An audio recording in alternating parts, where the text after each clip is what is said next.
ወዳጆቼ ከላይ የምትመለከቷት እንግዲህ ናዝራዊት አበራ እንደምታውቁት በቻይና ሀገር የተከለከለ እጽ ይዘሻል በመባል እስር ላይ እንደምትገኝ ይታወቃል።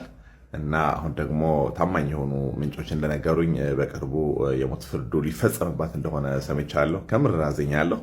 እና እባካችን ሁላችንም ይሄንን መረጃ ለሚመለከታቸው አካላት የኮሙኒኬሽን ስራዎችን ሰርተው የማዳን ስራ እንዲሰሩና የሞት ፍርዱ ተፈጻሚ እንዳይሆን በማድረግ በኩል ሁላችንም የበኩላችንን ትብብር እንድናደርግ በፌስቡክን በምንም ሼር እንድናደርገውና እህታችን ተርፋ ከጸጸት ነፃ ሆነን ልክ የሆነ ሰው ልክ የሆኑ ፍርድ እንዲፈረድባቸው ማድረግ እንድንችል የኛም የበኩላችንን ስራ መስራት እንድንችል ጥሬን ከምር ከልብ አቀርባለሁ።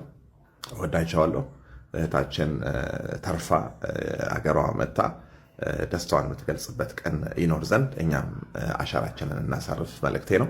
ወዳቸዋለሁ። ሁላችሁንም አመሰግናቸዋለሁ። see you all at the top. Thank you very much. God bless. ወዳጆቼ ከላይ የምትመለከቷት እንግዲህ ናዝራዊት አበራ እንደምታውቁት በቻይና ሀገር የተከለከለ እጽ ይዘሻል በመባል እስር ላይ እንደምትገኝ ይታወቃል። እና አሁን ደግሞ ታማኝ የሆኑ ምንጮች እንደነገሩኝ በቅርቡ የሞት ፍርዱ ሊፈጸምባት እንደሆነ ሰምቻለሁ። ከምር አዝኛለሁ።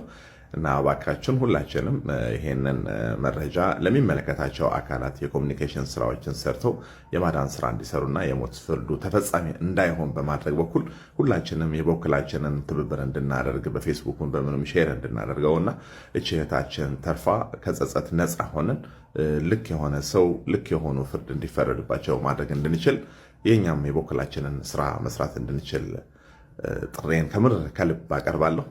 ወዳቸዋለሁ። እህታችን ተርፋ አገሯ መጣ ደስታዋን የምትገልጽበት ቀን ይኖር ዘንድ እኛም አሻራችንን እናሳርፍ መልእክቴ ነው። ወዳቸዋለሁ። ሁላችሁንም አመሰግናቸዋለሁ። see you all at the top. Thank you very much. God bless.